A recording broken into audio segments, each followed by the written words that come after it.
This is how woke ruined competitive Pokemon. Well, at least in the finals of the 2011 World Championship, where this woke liberal won all cause he used female Pokemon instead of males. But we'll get back to why female Pokemon were optimal competitively, cause this is just one of 8 bizarre 500 IQ things Pokemon players do to give themselves the smallest yet actually impactful advantages. Starting with the time it was better to have a smaller PP.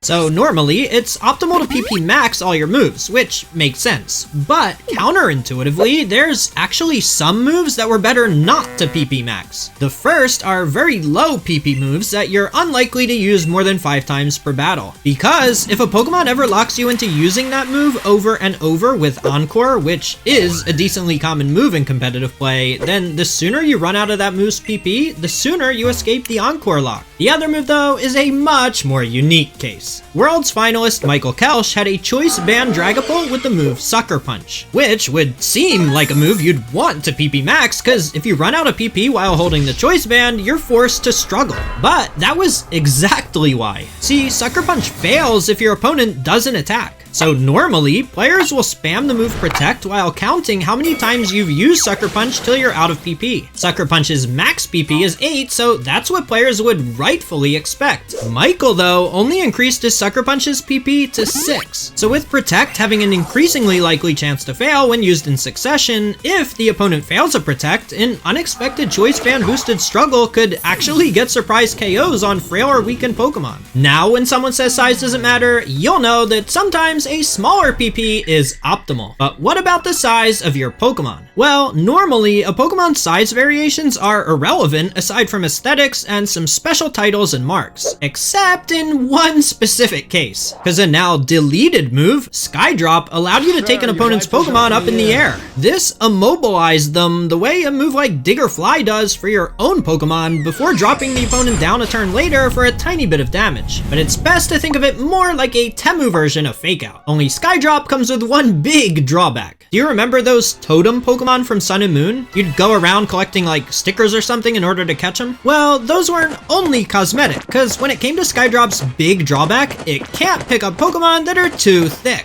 And there was one totem Pokemon in particular that this mattered for. Because while regular Araquanid wasn't quite thick enough for immunity to Skydrop, Totem Araquanid was. But a Pokemon's size isn't the only thing players could cleverly manipulate to impact the damage of moves. See, back in the old days of Pokemon, before it went woke, female Pokemon were mathematically inferior to males. But by Generation 5, times had changed, because the 2011 World Championship featured only Pokemon found natively in the black and white Pokedex. Needless to say, the power level was incredibly low, so Pokemon as bad as Zebstrika, Stoutland, and Cofagrigus were all able to win major tournaments. But with such a low power level, legendaries like Thundurus and Tornadus became all the more dominant, to the point that they were literally on almost every single team. However, top European players noticed that the Genies had a secret flaw, and devised a perfect plan to exploit them for Worlds. The only problem, they weren't the only ones to notice the Genie's weak point. See, the Genies are always male, and one of the Pokemon newly introduced in Black and White had an ability to completely counter that, because Haxorus, who, if it was a male itself, would do increased damage to other male Pokemon, which let it easily knock out the Genies in a single hit. But that came with a huge downside, which is why I intentionally surrounded my own Thundurus with all female Pokemon, as rivalry would instead lower the damage Haxorus does to Pokemon of the opposite gender. And this ended up being instrumental in winning the World Championships that year, because my opponent in the finals actually had Haxorus on his team. But this isn't even the only one of these 500 IQ optimizations to win Worlds, because sometimes it's optimal to use Pokemon at lower levels and with lower IVs. And no, I'm not talking about the infamous level 1 Rattata or using minimum speed stats for Trick Room.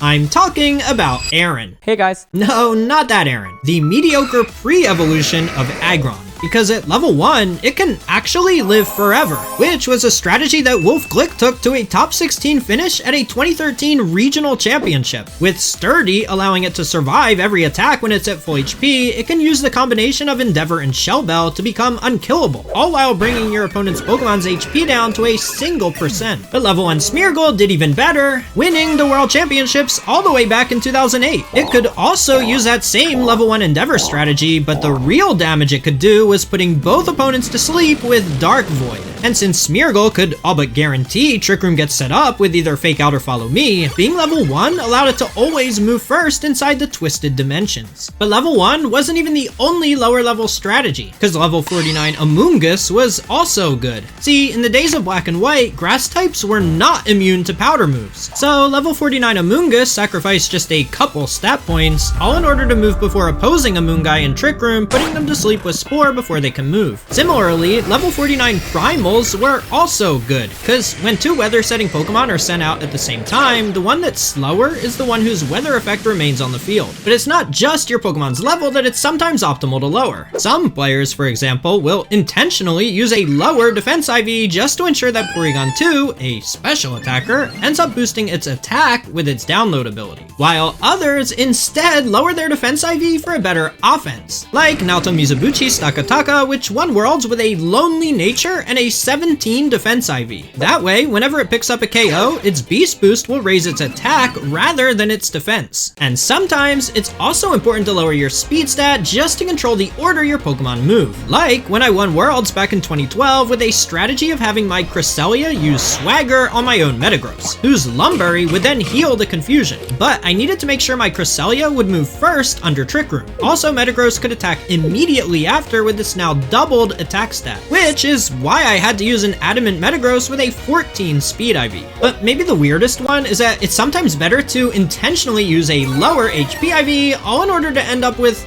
more HP? Sounds counterintuitive, I know, but for some specific Pokemon, like Marcus Statter's regional winning Great Tusk, the way its Life Orb recoil damage gets calculated just makes the math work out that way. And speaking of held items, did you know it was optimal not to hold an item? One of the most important things in competitive Pokemon is controlling the speed of the battle in your favor, and one of the best ways to do that is with Priority Tailwind. Now, Talonflame, who despite having atrocious base stats, and yeah, that's not a typo, its attack is literally worse than Amoonguss. Anyway, despite those horrible stats, it makes up for it with its ability, which lets it use flying type moves before other Pokemon can even attack. That means both support moves like Tailwind and also damaging moves like the incredibly powerful Brave Bird. But Brave Bird has a cost. Its recoil damage. And since Gale Wings is only active at full HP, a single use of Brave Bird turns off the ability for the rest of the game. But Talonflame's next best physical flying type move at the time was Aerial Ace, a move with half the power, which is what made Kaito Ari of Japan realize something that led to him winning Japan's national championship. Most players used either Safety Goggles to bypass Amoonguss, Covert Cloak to ignore Fake Out, or Sharp Beak to increase its damage, which all makes sense. But Kaito didn't use any of those. He didn't use an item at all,